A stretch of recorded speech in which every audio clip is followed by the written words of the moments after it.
Assalamualaikum warahmatullahi wabarakatuh. Halo, apa kabar anak-anak? Kami harap kalian semua selalu dalam keadaan sehat, bahagia, dan tentunya tetap semangat melaksanakan pembelajaran dari rumah. Bertemu kembali di channel pendidikan dan tutorial Beni Firmanto. Sebelum memulai pembelajarannya, Pak Beni akan sampaikan tujuan pembelajaran pada pertemuan kali ini. Dengan membuat prediksi sifat benda, siswa terlatih untuk memberikan pendapatnya berdasarkan pengamatan dengan percaya diri. Dengan melakukan percobaan, siswa dapat mengidentifikasi sifat benda padat. Dengan kegiatan menulis, siswa menemukan kata atau istilah khusus yang berkaitan dengan materi. Dengan memperhatikan penjelasan guru, siswa mengenal konversi satuan panjang baku.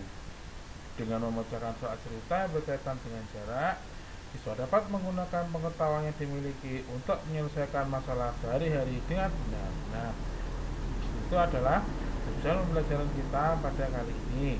Langsung ya, kita masuk ke buku tema pada halaman 81, yaitu tema 3, subtema 2, pembelajaran.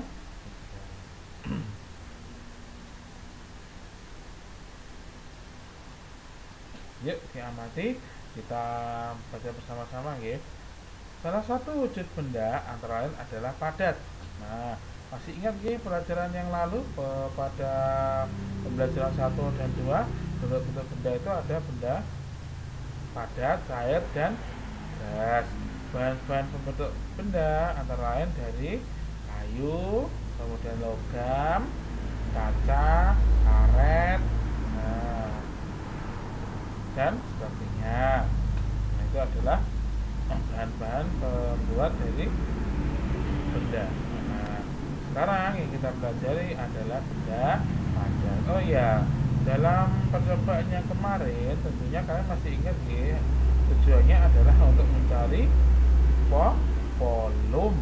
Nah, untuk mengetahui sebenarnya apa sih volume itu. Nah, setelah kalian melakukan percobaan kemarin, dapat kita simpulkan bagaimana cara bahwa suatu benda yang kita masukkan ke dalam benda ya, contohnya bisa kita lihat kemarin adalah benda cair G. Sebuah kayu yang kayu atau batu atau bata kita masukkan ke dalam wadah yang berisi air dengan volume kita sebut saja 200 G. Kemudian kita masukkan batu tersebut ke dalam wadah tersebut. Apa yang terjadi? Tentunya volume air juga akan bertambah. Nah, volume air juga akan bertambah. Kemudian, ketika kalian punya wadah kemudian diisi air 200 liter, kita tambahin lagi air di dalamnya menjadi ke 500 liter, 500 ml. Apa yang terjadi? Tentunya volume air juga bertambah. Kemudian pada benda gas, contohnya kemarin adalah balon ya. Balon yang kita tiup tentunya dia akan kemasukan yang namanya benda gas. Gejala yang dari mulut kita itu disebut sebagai benda gas. Apa yang terjadi? Balon menjadi mengembanglah, di dalamnya itu ada volume benda gasnya. Nah, itu okay. Jadi dapat disimpulkan apa cah benda gas itu? Coba kita flashback ya.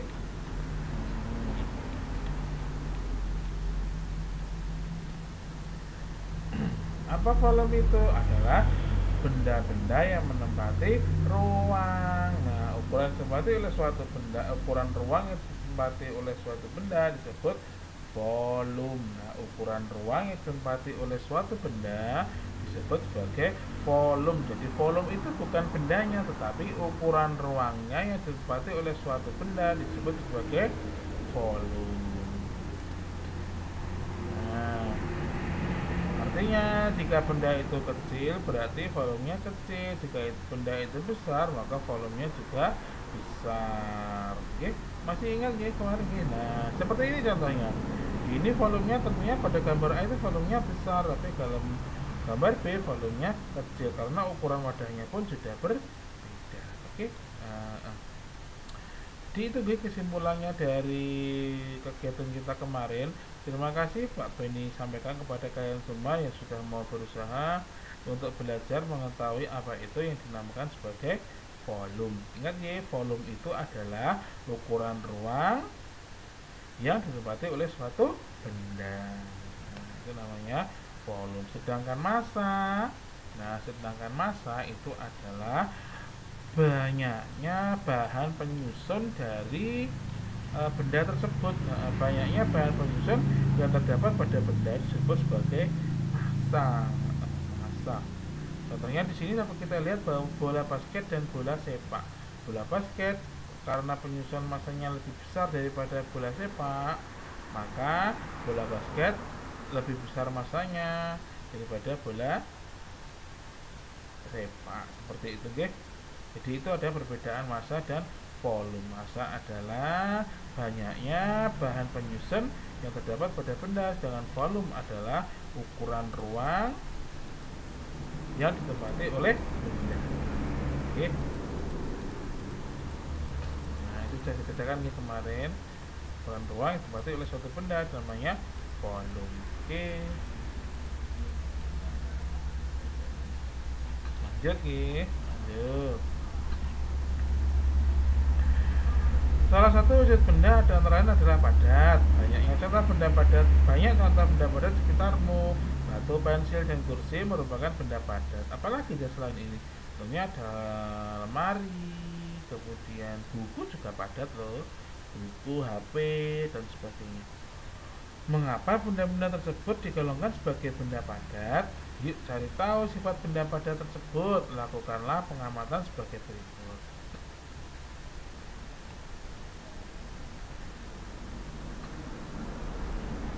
Amatilah benda-benda padat di sekitarmu. Tuliskan sifat benda padat berdasarkan pengamatanmu. Coba kalau kalian mengamati suatu benda di sekitarmu, sebut saja apa dah? Buku nih, buku. Kita sebut saja sebagai buku atau pensil. Silakan kalian pegang. Apakah benda tersebut dapat dipegang? Buku dapat dipegang tidak? Tentunya buku dapat dipegang nih. Pensil dapat dipegang tidak? Tentunya pensil juga dapat dipegang. Berarti salah satu sifat benda padat adalah dapat dipegang. Ya, dapat dipegang atau dapat digenggam. Itu adalah salah satu ciri benda padat. Kemudian Pak Beni tanya lagi, ketika kamu memasukkan buku tersebut ke dalam wadah baskom misalkan, kamu taruh buku itu ke dalam baskom, apakah buku itu akan berubah bentuk? Apakah pensil yang dimasukkan ke dalam baskom juga akan berubah bentuk? Tentunya tidak. Nah, berarti sifat yang kedua adalah benda padat itu tidak berubah bentuk meskipun berbeda wadah. Oke. Nah, itu sifat yang kedua. Yuk kita lanjutkan dulu. Sekarang lakukan percobaan berikut untuk mengetahui sifat benda padat. Nah, yuk nanti coba ini di Pak Beni maunya untuk yang subtematika ini nanti kalian melakukan percobaan lagi, kalian melakukan percobaan lagi dengan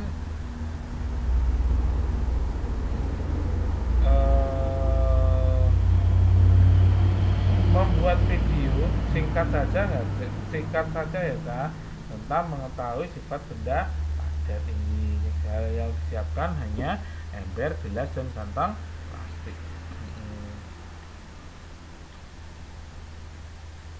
Kumpulkan benda-benda padat sekitarmu, di sekitar rumahmu aja nggih. Contohnya apa ya, pensil, penghapus, dan sebagainya nggih. Masukkan benda yang kamu kumpulkan ke dalam ember, kemudian ke dalam gelas, dan terakhir ke dalam kantong plastik. Oh, ini tidak perlu video canggih, kalian cukup memfotonya saja. Jadi besok laporannya berupa foto pada saat kamu melakukan percobaan ini, bukan video saya, hanya memfoto saja tentang percobaan ini. Lakukan percobaan ini supaya kamu tahu sebenarnya apa sih sifat-sifat benda padat itu. Nah, dicoba ya. Nanti ini ditulis di buku tugasnya. berikutnya. Nah, nanti ditulis setelah selesai melakukan percobaan dan menuliskan dan mengisi tabel ini, tentunya kamu akan dapat mengisi ini berdasarkan hasil dari pengamatan. Oke.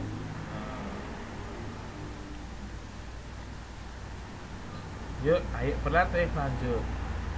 Sebutkan benda yang digunakan untuk mengukur jarak dari rumahmu ke sekolah. Berapa jarak yang tempuh dari rumahmu ke sekolah? Kamu dapat bertanya kepada orang tuamu. Apa dah benda yang dapat digunakan untuk mengukur jarak dari rumah ke sekolah? Kalau di antar orang tua, kamu bisa memakai yang namanya speedometer pada sepeda motor. Kalau nggak pakai sepeda motor, Pak, ada di handphone itu, misalkan di handphone kan ada itu untuk mengukur jarak, itu juga ada, gitu.